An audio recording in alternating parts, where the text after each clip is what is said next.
ಆತನಿಗೊಂದು phone call ಬಂದಿತ್ತು. Call receive ಮಾಡಿ ಮಾತಾಡಿಕೊಂಡು ಮನೆ ಹಿಂಬದಿ ಹೋಗಿದ್ನಷ್ಟೇ. ಬಳಿಕ ಆತ ನಿಗೂಢವಾಗಿ ನಾಪತ್ತೆಯಾಗಿದ್ದ. ಇಡೀ ರಾತ್ರಿ ತಡಕಾಡಿದ್ರೂ ಪ್ರಯೋಜನ ಆಗಿರಲಿಲ್ಲ. ಈ ನಡುವೆ ಈ ಕಾಡಿನಲ್ಲಿ ಕಾಣಿಸಿದ್ದು ನಾಪತ್ತೆಯಾಗಿದ್ದವನ ಶವ. ಆ ಹೆಣದ ಬಳಿ ಕಾಣಿಸಿದ್ದು ಹೆಣ್ಣಿನ ಹೆಜ್ಜೆ. ಆ ಮಹಿಳೆಯ ಹೆಜ್ಜೆ ಹೇಳಿದ್ದು ಕೊಲೆಯ ಸತ್ಯ.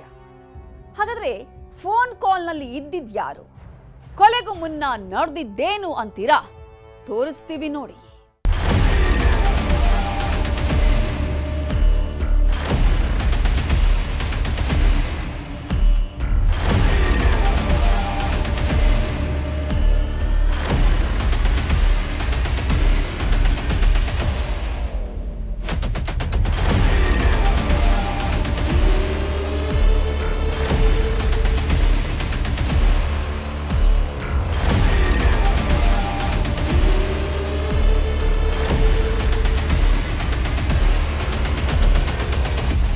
ಕಾಡಂಚಿನ ಮನೆ.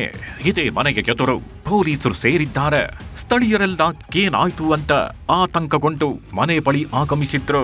ಕೆಲವರು ಭಯದಿಂದಲೇ ದೂರದಲ್ಲೇ ನಿಂತು ನೋಡ್ತಾ ಇದ್ರು. ಇದೇ ಮನೆಯಿಂದ ಕೇವಲ 200 ಮೀಟರ್ ದೂರದಲ್ಲಿ ಪೊಲೀಸರು ಇಂಚಿಂಚು ಬಿಡದೆ ಶೋಧ ನಡೆಸುತ್ತಿದ್ರು. ಯಾಕಂದ್ರೆ ಗಿಡ ಮರಗಳ ಅಡಿಯಲ್ಲಿ ಇದೇ ಮನೆಯ ಯಜಮಾನ ಹೆಣವಾಗಿ ಹೋಗಿದ್ದ. ಕಗ್ಗತ್ತಲಲ್ಲಿ ಮನೆ ಮಾಲೀಕ ನಾಪತ್ತೆ. ಬೆಳಗಾಗುವಷ್ಟರಲ್ಲಿ ಕಾಣಿಸಿತ್ತು ಮೃತದೇಹ. ಅದು ಇದೇ ಜೂನ್ 25ನೇ ತಾರೀಕು ರಾತ್ರಿ 8 ಗಂಟೆ ಸಮಯ. ಉತ್ತರ ಕನ್ನಡ ಜಿಲ್ಲೆಯ ಶಿರಸಿ ತಾಲೂಕಿನ ಇಟಗುಳಿ ಗ್ರಾಮದ ಇಡ್ತಳ್ಳಿ ಊರದು. ಇದೇ ಗ್ರಾಮದ 35 ವರ್ಷ ವಯಸ್ಸಿನ ಪರಮೇಶ್ವರ್ ಬಾಬು ನಾಯಕ್ ನಾಪತ್ತೆಯಾಗಿರ್ತಾನೆ. ಅದೊಂದು ಫೋನ್ ಕಾಲ್ ಬರ್ತಾಗಿದ್ದಂತೆ ಮಾತನಾಡಿಕೊಂಡು ಮನೆ ಹಿಂಬದಿ ಹೋಗಿದ್ದಾತ. ಆ ನಂತರ ಕಣ್ಮರೆಯಾಗಿದ್ದ. ಆದರೆ ರಾತ್ರಿ 12 ಗಂಟೆ ಆದರೂ ಮನೆಗೆ ವಾಪಸ್ ಬರೋದಿಲ್ಲ. ರಾತ್ರೋರಾತ್ರಿ ಕುಟುಂಬಸ್ಥರು ಪೊಲೀಸ್ ಠಾಣೆಯ ಮೆಟ್ಟಿಲೇರ್ತಾರೆ. ಹೀಗಾಗಿಯೇ ಪೊಲೀಸರು ಮರುದಿನವೇ ಬಾಬು ನಾಯಕ್ನನ್ನ ಹುಡುಕೋಕೆ ಬಂದಿದ್ರು. ಆಗ್ಲೇ ನೋಡಿ ಮನೆಯ ಹಿಂಬದಿ ಇರೋ ಕಾಡಲ್ಲಿ ಪೊಲೀಸರಿಗೆ ಕಾಣಿಸಿದ್ದು ಬಾಬು ನಾಯಕ್ನ ಮೃತದೇಹ. ಮೃತದೇಹದ ಸ್ಥಿತಿ ನೋಡ್ತಾಗಿದ್ದಂತೆ ಪೊಲೀಸರಿಗೆ ಅನುಮಾನ ಮೂಡಿತ್ತು. 10 ಪ್ರಶ್ನೆಗಳು ಹುಟ್ಟುಕೊಂಡಿದ್ವು. ಯಾಕಂದ್ರೆ ಮಾರಕಾಸ್ತ್ರಗಳಿಂದಲೇ ಕೊಚ್ಚಿ ಕೊಲೆ ಮಾಡಿದ ಸ್ಥಿತಿಯಲ್ಲಿ ಪರಮೇಶ್ವರ್ ಬಾಬು ನಾಯಕ್ನ ಹೆಣ ಪತ್ತೆಯಾಗಿತ್ತು. ಹೀಗಾಗಿ ಪೊಲೀಸರು ಸೋಕೋ ಟೀಮ್ಗೆ ಮಾಹಿತಿ ಕೊಡ್ತಾರೆ. ಡಾಗ್ ಸ್ಕ್ವಾಡ್ ಅನ್ನು ಕರೆಸ್ತಾರೆ. ಆಗ ಇಡೀ ಕೇಸಿಗೆ ಪೊಲೀಸ್ ನಾಯಿ ಟ್ವಿಸ್ಟ್ ಕೊಡೋದು. ಹೆಣ್ಣಿನ ಕಾಣದ ಹೆಜ್ಜೆ ಗುರುತನ್ನ ಪತ್ತೆ ಮಾಡಿತ್ತು. ಇವರು ಪರಮೇಶ್ವರ್ ಅವರು ಸಂಜೆ ಒಂದು 7:45 ಗಂಟೆಗೆ ಅವ್ರಿಗೊಂದು ಕರೆ ಬರುತ್ತೆ. ಆ ಕರೆ ಸಂಬಂಧಪಟ್ಟಂಗೆ ಮನೆಯಿಂದ ಹೊರಟಿರ್ತಾರೆ ಹೊರಗಡೆ. ತದನಂತರ ಅವರು ವಾಪಸ್ ಬಂದಿರೋದಿಲ್ಲ ಅಂತ ಹೇಳಿ, ಮತ್ತು ಅಲ್ಲಿ ಅವರು ಬಾಡಿ ಅಲ್ಲಿ ಪತ್ತೆ ಆಗಿದ್ದ ಜಾಗದಲ್ಲಿ ಎಲ್ಲೆಲ್ಲಿ ರಕ್ತಗಾಯ ಆಗಿದೆ ಮತ್ತು ಅವರು ಮೃತಪಟ್ಟಿದ್ದಾರೆ ಇದ್ರ ಬಗ್ಗೆ ತಿಳಿಸಿ, ಆಮೇಲೆ ಇದ್ರ ಜೊತೆಗೆ ಹೇಳಿದ್ದಾರೆ ಯಾರೋ ಒಬ್ಬರು ಆರೋಪಿತರು ಇವ್ರಿಗೆ ಕೊಲೆ ಮಾಡಿದ್ದಾರೆ ಮತ್ತು ಯಾವ ಉದ್ದೇಶ ಅಂತ ತಿಳಿದು ಬಂದಿರಲ್ಲ, ಇದನ್ನೆಲ್ಲ ಪತ್ತೆ ಮಾಡಿಕೊಡಿ ಅಂತ ಒಂದು ಕಂಪ್ಲೇಂಟ್ ನೀಡಿರ್ತಾರೆ. ಅತ್ತಿಗೆ ಮೇಲಿನ ಮೋಹ, ಅಣ್ಣನ ಕೊಂದ ತಮ್ಮ. ಪೊಲೀಸ್ ಡಾಗ್ ಎಂಟ್ರಿ ಕೊಡ್ತಾಗಿದ್ದಂತೆ ಕೇವಲ 2 ತಾಸಲ್ಲೇ ಹಂತಕನನ್ನ ಹಿಡಿದುಕೊಟ್ಟಿತ್ತು. ಆ ಹಂತಕ ಈತನೇ ನೋಡಿ.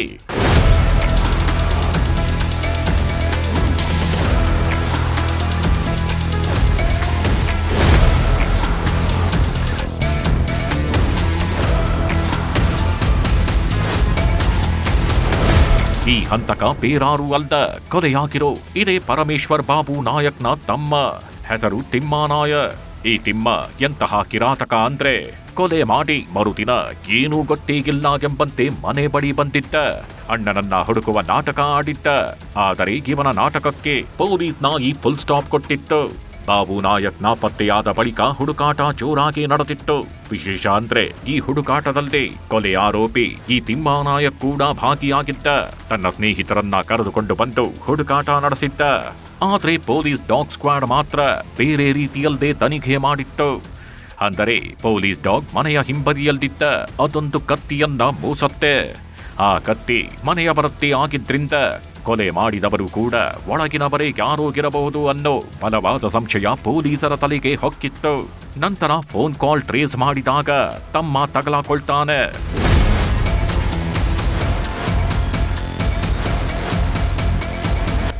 ಇವಾಗಲೇ ತನಿಖೆಗೆ ನಾವು ಇಮಿಡಿಯೇಟಾಗಿ ಅಲ್ಲಿ ಪೊಲೀಸ್ ಸ್ಪಾಟ್ ಪತ್ತೆಗೂ ಹೋಗಿದ್ದಾರೆ. ಇದರ ಜೊತೆಗೆ ಬಾಡಿ ಪತ್ತೆ ಆಗಿದ ತಕ್ಷಣ ನಮ್ಮದು ಸೀನ್ ಆಫ್ ಕ್ರೈಮ್ ಆಫೀಸರ್ಸು, ನಮ್ಮದು ಡಾಗ್ ಸ್ಕ್ವಾಡು ಕೂಡ ಅಲ್ಲಿ ಸ್ಪಾಟ್ಗೆ ಹೋಗಿದ್ದಾರೆ ಮತ್ತು ಫಿಂಗರ್ ಪ್ರಿಂಟ್ ಕೂಡ ಬಂದಿದ್ದಾರೆ. ಇದರ ಸಂಬಂಧಪಟ್ಟಂಗೆ ನಮಗೆ ಇವಾಗಲೇ ಸಸ್ಪೆಕ್ಟ್ಸ್ ಬಗ್ಗೆ ಐಡಿಯಾ ಗೊತ್ತಾಗಿ ಅವ್ರನ್ನ ನಾವು ತನಿಖೆ ಮಾಡ್ತಾ ಇದ್ದೀವಿ.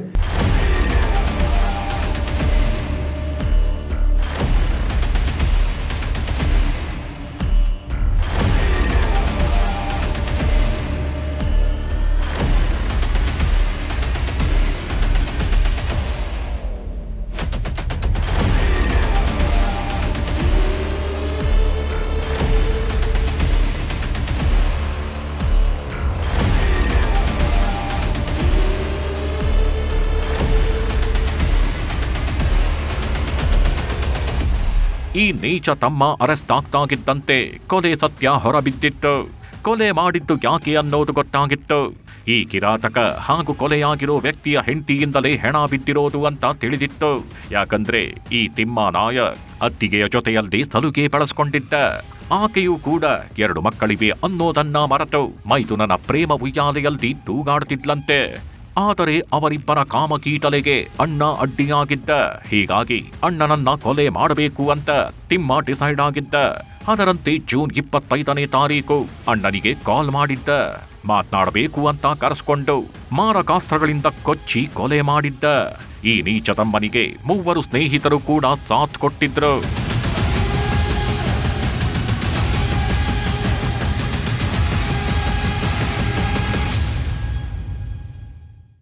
ತಮ್ಮ ಅಂತ ಮನೆಗೆ ಕರೆದು ಊಟ ಹಾಕಿದ್ದ ತಪ್ಪಿಗೆ ಇಡೀ ಮನೆಯನ್ನೇ ತಮ್ಮನೇ ಸರ್ವನಾಶ ಮಾಡಿದ್ದಾನೆ. ಇಡೀ ಮನೆ ನೋಡ್ಕೋಬೇಕಿದ್ದವಳು ದಾರಿ ತಪ್ಪಿ ಮನೆ ಸ್ಮಶಾನ ಮಾಡಿದ್ದಾಳೆ ಅಂತ ಹೇಳ್ತಾ ಈ ಹೊತ್ತಿನ ಕ್ರೈಮ್ ಎಪಿಸೋಡ್ ಅನ್ನ ಮುಗಿಸ್ತಾ ಇದ್ದೀವಿ. ಮತ್ತೊಂದು ಇಂಟ್ರೆಸ್ಟಿಂಗ್ ಸ್ಟೋರಿಯೊಂದಿಗೆ ಮತ್ತೆ ಭೇಟಿ ಆಗ್ತೀವಿ. Until then, take care.